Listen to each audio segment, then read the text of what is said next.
Oi, gente, sejam muito bem-vindos ao Contos Noturnos Brasil.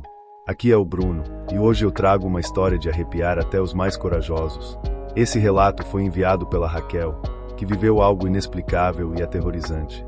Antes de começarmos, dá aquela força, se inscreva, deixa o like macabro e compartilha com quem adora um mistério sombrio. Agora, apaguem as luzes, coloquem seus fones de ouvido e preparem-se. O relato de hoje vai mexer com seus piores medos. Eu nunca vou esquecer aquela noite em Riacho dos Anjos. Sempre fui cética sobre assombrações, mas o que aconteceu com minha prima Luana desafia qualquer explicação. Nossa cidade é pequena, onde todos se conhecem, e rumores estranhos se espalham rápido. Naquele dia, alguém disse ter ouvido uma mulher chorando perto do rio. Naquela noite, o medo não era só um rumor, estava arrastando-se pela nossa porta. Era por volta das 2 da manhã. Todos estávamos na casa da minha avó quando o choro ficou mais alto, invadindo a casa como um som abafado de desespero. Minha prima Luana, curiosa, foi até a janela. "Tem alguém lá fora, acho que é uma mulher", ela murmurou, mas havia algo no olhar dela que me deixou gelada. De repente, a porta começou a bater, e um soluço do lado de fora pediu ajuda. "Luana, não abre a porta", meu tio gritou. Mas ela já estava com a mão na maçaneta. Assim que a porta se abriu, um vento frio entrou, e vimos uma figura descalça, com cabelos encharcados e desgrenhados, olhos vazios e um ódio profundo no rosto. Ela estendeu a mão para Luana, que parecia hipnotizada, incapaz de fechar a porta. Meu tio tentou puxá-la para dentro, mas a mulher soltou um grito agudo, tão alto que tapamos os ouvidos. Quando olhamos de novo, Luana havia desaparecido, tragada pela noite. A cidade se mobilizou em busca dela, mas parecia que Luana havia se dissolvido no ar. A polícia não encontrou nada, e até hoje, o choro da mulher ecoa perto do rio. Ninguém sai de casa depois do escurecer.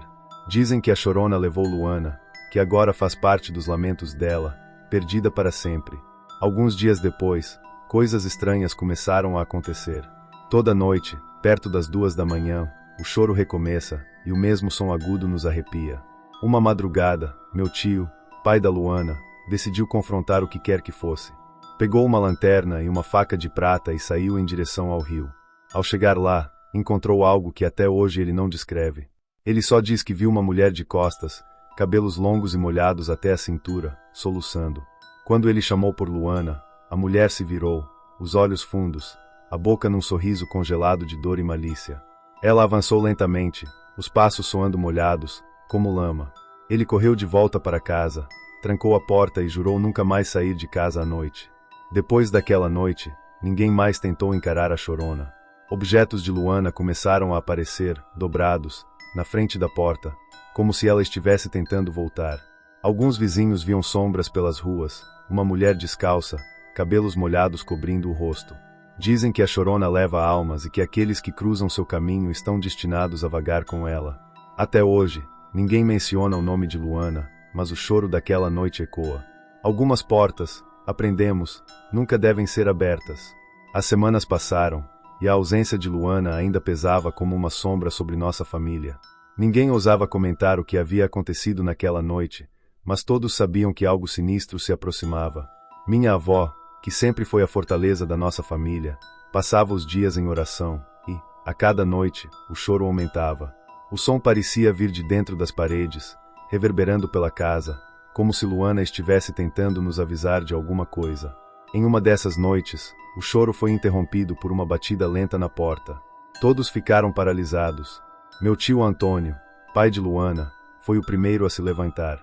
Pegou sua faca de prata novamente, com as mãos trêmulas. Ao abrir a porta, viu uma pequena caixa de madeira no chão.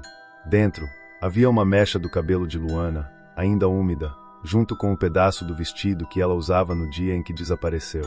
Ao lado da caixa, encontramos uma mensagem escrita em uma letra tremida e quase incompreensível. "Vocês deixaram a porta aberta. Agora ela é minha."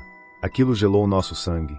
Era como se a chorona tivesse marcado nossa família, como se Luana fosse só o começo. Nos dias que seguiram, pequenos objetos da casa começaram a sumir e reaparecer perto da porta de entrada. Chaves, sapatos, pedaços de papel com frases incompletas que ninguém reconhecia. Toda noite, uma sombra passava pelas janelas, arrastando-se lentamente, deixando um rastro de lama. Minha avó, que já estava doente, Começou a ter pesadelos em que Luana a chamava para fora, pedindo ajuda com uma voz desesperada, quase sem vida. Em uma noite especialmente silenciosa, meu tio ouviu algo que o deixou pálido. O choro da mulher parecia estar chamando por ele, chamando pelo nome de Luana. Ele sabia que era um erro, mas algo o impelia a sair de casa. Caminhou até o rio, onde a mesma figura o esperava, as costas arqueadas e os cabelos encharcados caindo pelo rosto. "Devolva minha filha", ele gritou, mas ela apenas olhou para ele com aquele sorriso congelado, segurando o que parecia ser o braço de alguém. Foi então que ele viu, ao lado da chorona, uma figura frágil, com o rosto de Luana, o observava. Ela estava diferente, pálida, com olhos vazios e um olhar triste, mas era ela. Luana parecia tentar estender a mão, mas seus olhos revelavam um terror indescritível, como se fosse prisioneira daquele espírito sombrio. Meu tio deu um passo em direção a ela, mas a chorona avançou, um grito horrível ecoando na noite. Ele voltou correndo para casa, deixando para trás a visão aterrorizante da filha perdida, e trancou a porta, segurando o peito enquanto sua respiração ofegante parecia ecoar pela casa. Desde aquela noite, ele nunca mais saiu de casa à noite. Tentamos afastar o espírito, chamamos padres, pastores, benzedeiras, mas nada funcionava. O choro agora era parte da nossa casa, um lamento que parecia se alimentar do nosso desespero.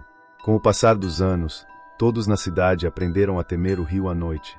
Riacho dos Anjos ficou conhecida como um lugar amaldiçoado, onde aqueles que escutam o lamento da chorona nunca mais são os mesmos.